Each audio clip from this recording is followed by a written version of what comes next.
Hello दोस्तों, welcome to my channel Preeti's eye shot. दोस्तों, अगर आपने गेम ऑफ थ्रोन्स देखी है तो आपका कोई ना कोई फेवरेट कैरेक्टर तो जरूर होगा। पर दोस्तों, आपकी नजर में गेम ऑफ थ्रोन्स का असली मास्टरमाइंड कौन है, जिसकी वजह से गेम ऑफ थ्रोन्स में इतना सारा रायता फैला, इतने सारे कारनामे हुए और इतनी सारी चीजें हुई। अगर आपने गेम ऑफ थ्रोन्स ध्यान से देखी है तो यकीनन आप भी यही कहेंगे कि लॉर्ड बेलिस सीरीज का असली मास्टरमाइंड है, क्योंकि अगर सीरीज में लॉर्ड बेलिस नहीं होता तो न तो जॉन आर्यन की डेथ होती और ना ही नेड स्टार्क को कॉन्स्पिरेसी में फंसाया जाता। वहीं इसके अलावा नेड स्टार्क की फैमिली के साथ और भी बहुत सारी चीजों के लिए सिर्फ लॉर्ड बेलिस ही जिम्मेदार थे। तो ऐसे में ये कहना तो बनता ही है कि लॉर्ड बेलिस इस सीरीज के असली मास्टरमाइंड थे। और ऐसे में देखा जाए तो लॉर्ड बेलिस, जिसे लिटिल फिंगर भी कहते हैं, उसके दिमाग ने 7 किंगडम के 9 घरानों को अपनी उंगली पर नचा कर रख दिया था। पर लॉर्ड बेलिस ने ऐसा किया क्यों, और लॉर्ड बेलिस कहां से आया और कैसे राजघराने का मास्टर ऑफ कॉइन बन गया।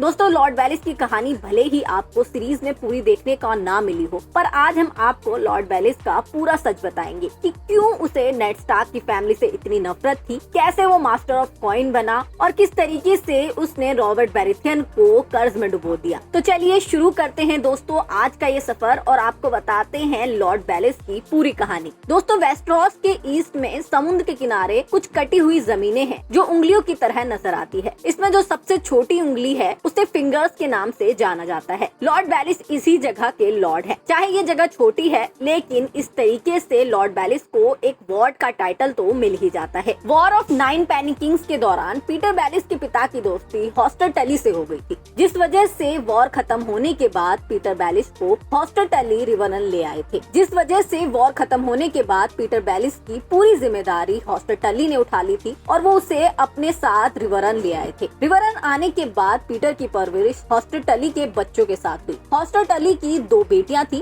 कैटलिन और लियासा। पीटर में योद्धाओं वाले कोई गुण नहीं थे, पर उसका दिमाग बिना तलवार के भी किसी की जान ले सकता था, और ये आपने सीरीज में भी देखा ही होगा। पीटर लड़ने में कमजोर था, इसलिए सब उसे लिटिल फिंगर कहकर बुलाते थे और धीरे धीरे ये नाम उसकी पहचान बन गई। बचपन से ही पीटर कैटलिन को चाहता था और उससे शादी के ख्वाब देखता था। वहीं दूसरी तरफ कैटलिन की बहन लियासा पीटर के प्यार में पागल थी, लेकिन पीटर बेलिस को तो कैटलिन के आगे कुछ नजर ही नहीं आता था। कैटलिन टली की शादी नेड स्टार्क के बड़े भाई ब्रेंडन स्टार्क के साथ तय कर दी गई थी। पीटर बेलिस ये बात बर्दाश्त नहीं कर पाया और उसने पहली बार लड़ने का फैसला किया और ब्रेंडन स्टार्क को चुनौती दे दी। ब्रेंडन स्टार्क एक ताकतवर योद्धा था, इसलिए लॉर्ड बेलिस उसके सामने 2 मिनट भी नहीं टिक पाया और कैटलिन के कहने पर ब्रेंडन स्टार्क ने पीटर की जान बख्श दी। और शायद यही कैटलिन की सबसे बड़ी गलती भी थी, क्योंकि कैटलिन नहीं जानती थी कि जिसे वो बचा रही है वो कल को उसका घर उजाड़ने वाला है। पीटर ने उस दिन कसम खा ली थी कि वो स्टार्क हाउस का खात्मा कर देगा। पीटर ने इसके लिए कैटलिन की बहन लियासा का इस्तेमाल किया।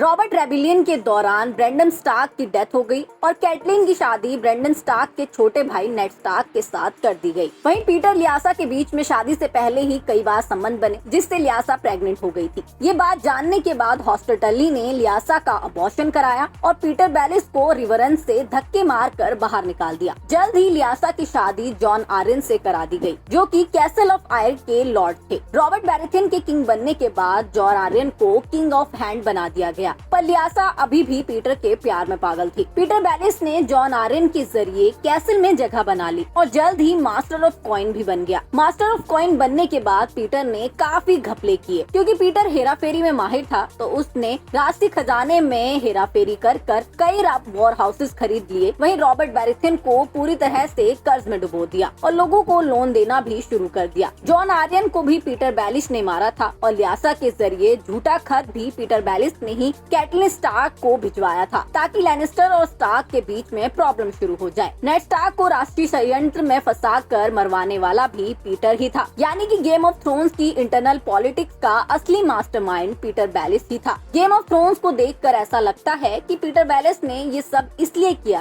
क्योंकि वो कैटलिन का प्यार नहीं पा पाया, पर अगर मेरी माने तो मुझे ऐसा लगता है कि कैटलिन के प्यार से ज्यादा उसे अपनी बेइज्जती का बदला लेना था ब्रेंडन स्टार्क के परिवार से, इसीलिए वो स्टार्क फैमिली को पूरी तरह से बर्बाद कर देना चाहता था। वहीं पीटर बेलिस को सैंसा स्टार्क से सच में प्यार था या नहीं, ये भी एक मिस्ट्री है, लेकिन मेरी माने तो पीटर बेलिस को खुद से ज्यादा प्यार किसी से नहीं था और ये बात सैंसा स्टार्क भी बाद में समझ ही जाती है। तो दोस्तों आज की वीडियो में बस इतना ही। अगर आपको हमारा वीडियो पसंद आया हो तो लाइक शेयर जरूर करें और हमारे चैनल प्रीतिज आई शॉर्ट को सब्सक्राइब करना ना भूलें।